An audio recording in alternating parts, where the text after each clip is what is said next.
Mental health.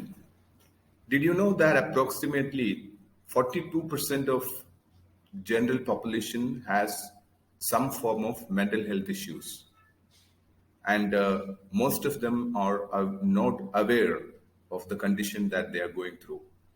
Either we consider it as a part of our nature, or sometimes we consider it as a passing phase.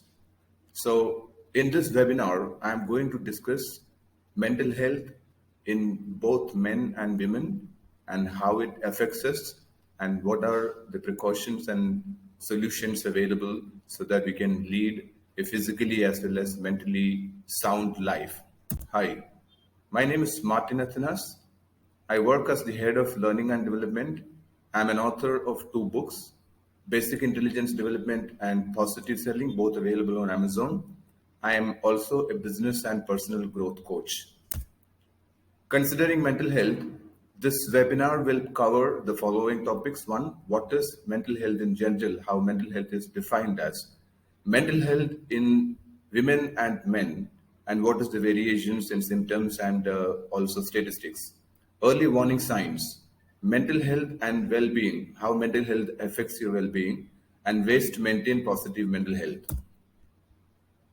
So, what is mental health in general? Mental health consists of our emotional, psychological, and social well-being. Emotional, in the sense, you will be always in a happy state of mind. In life, we have ups and downs. So, if you are at the peak of your mental health in a positive way, you will take every downs in your stride, and also you will consider every ups as a part of life, not being over emotional and overreacting on positive situations, or not being very down in negative situations. Now, psychological, in the sense, we are able to use our mind in with all its capabilities and put the positive sides of our mental, like thinking, analyzing, planning, acting, etc., in maximum in a maximum with a maximum proximity. And social well-being means we are able to interact with the people, inter-relationships are maintained properly, and we have a very good social circle, and that is where most of our stress busters happen. So this is how mental health is generally defined. Now, coming to the symptoms of mental health, what are the factors that affect mental health? There are three major factors. One is biological, second is life experiences, and third is family history. Biological is basically if you are leading a sedentary life, not having a lot of physical activities, you do not have a routine in your life, and when it comes to your food habits, you have a lot of junk food or unhealthy food that you're consuming. This can affect your mental health. Life experiences, like a sudden, say you lost your job suddenly, or there's a sudden death, or you met with an accident. This, things can affect your mental health negatively. Family history, if either of your parents or immediate, relatives have any mental health in their life or in the past, that can also, as a part of genetics, come into you, and you can have a larger, probability of facing the same issues. After all, we carry the genes of our parents and the relatives and the lineage. Now, let us look at the statistics or the differences in men and women, with respect to mental health. Gender is a critical determinant of mental health and mental health illness. The patterns of psychological distress and psychiatric disorder among women are different from those seen among men. Women have a higher mean level of internalizing disorders, while men show a higher mean level of externalizing the disorder. The meaning of this is, when you undergo some mental issues, the reaction of women is to contain it within themselves and do not blame others, or not take it out in the form of anger or frustration. They always carry forward with a smiling face, At the same time, internally, they are suffering from a lot of physical as well as mental issues. Now, this is their general nature. So, this is how women react when they are undergoing some mental health related issues. Whereas men are externalizing the disorders, they show their frustrations. It comes out in the form of either anger or a quarrelsome behavior or losing temper very easily or taking up alcohol or drug abuse, etc. And that is their way, the men's way of showing the disorders of mental health. So both men and women need to take notice here. If you're going through any of the symptoms or any of these patterns in your life, please understand that it is not a passing phase, or it is not, say your nature. It could be the outcome of some of the mental health issues that you're facing. Now, today, women are 3 times more likely than men to experience common mental health problems. The statistics shows a survey conducted, among people between 18 to 26 years shows that around 26% of women have different mental health issues, whereas only 16% of men have mental health issues.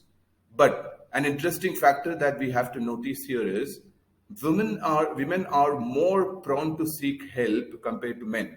So there are more women, once they realize either through their friends or their own self-observation that they are undergoing through some mental health issues, they are more willing and ready to seek out for help, either going to a psychiatrist or going to, say, a therapist, or taking up things like meditation, or looking out for some kind of solution that will help them to come out of the state they are in.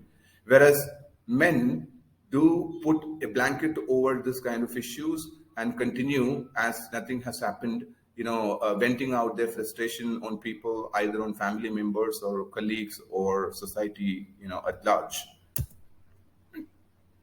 Now, what are the warning signs? Now, when you know, or when will you come to know that you are going through some mental health issues? It is, since it is related to mind, not physical. It is through the behavioral patterns, or how the way you react to situations is what is the only thing either a psychiatrist or a counselor has to understand what kind of problems that you're going.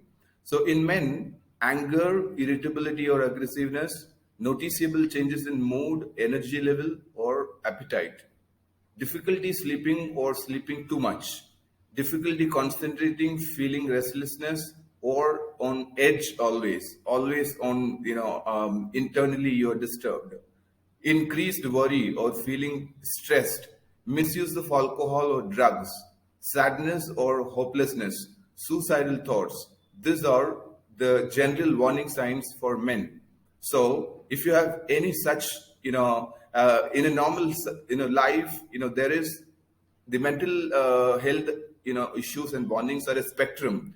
They start from the least ones, like the ones said here. Then they start going up to the other thicker end, like say bipolar disorder, or say depression, okay, or even suicidal tendencies, and things like that. So don't take it lightly if you observe that you have any of the symptoms in excess, having a little bit of alcohol or smoking a few cigarettes a day, or feeling irritable, on some days over some genuine issues is okay. But if this is consistently happening to you, you need to take notice and seek out help.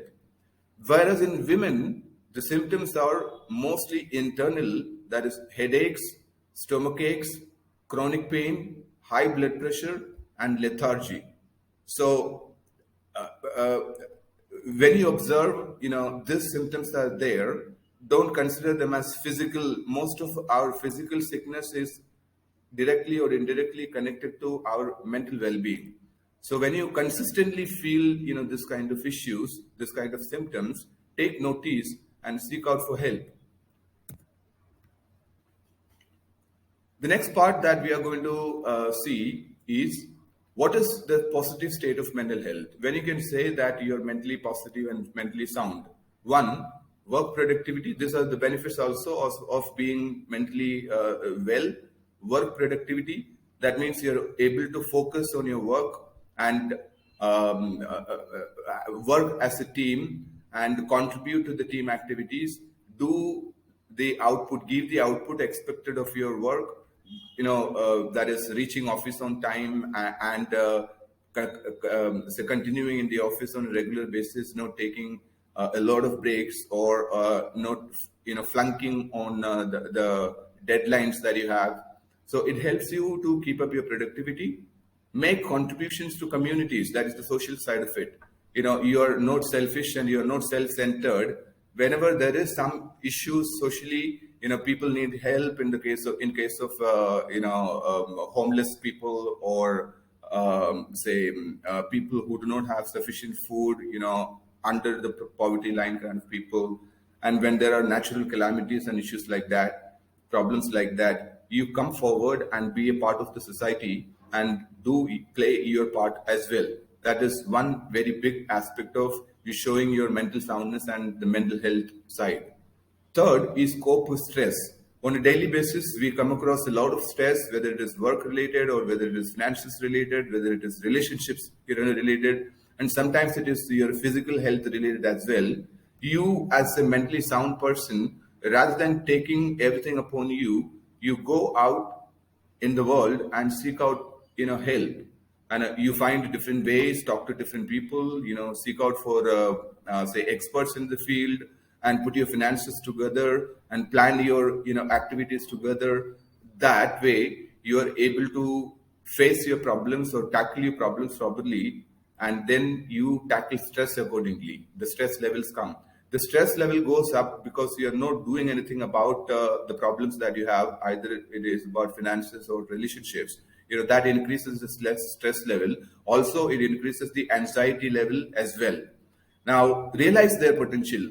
The people who are mentally sound are always at a certain energy level.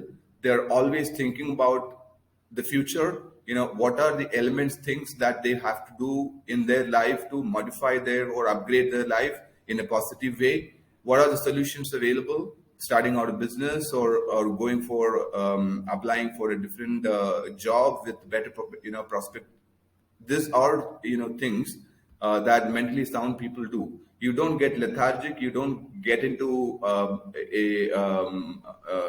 relaxed and comfort zone mode. Instead, if you are a mentally active person, mentally sound person, you always consistently look at your life and see the progress of your life and compare your life goals. Keep a list of goals that you want to, a bucket list that you want to achieve in life, whether it is traveling different countries or starting an NGO, or helping children, or helping as a teacher or something at schools, and on a part-time basis, and socially, and being very active. This is, now you have a lot of potential. Your soundness in the mental health helps you in realizing all this and lead a holistic life, rather than being narrow or being alone and desolate and desperate. Your mental health, the state of your mental health helps you to seek out, go out and live a fuller life and enjoy your life, and come out with happiness and contentment. So that is this video all about. And you might have, I have also made 2 other videos related to mental health at the workplace, specifically focusing on the problems that you will come across at the workplace and how to face them. You can also in my channel you can also find those videos. I will try to put the links of those videos here to make it helpful for you. And take your mental health and mental well-being seriously. If you like my videos, please do subscribe this channel and like the video and share the video as well. Thank you so much for being a part of this webinar. Have a wonderful day. Thank you.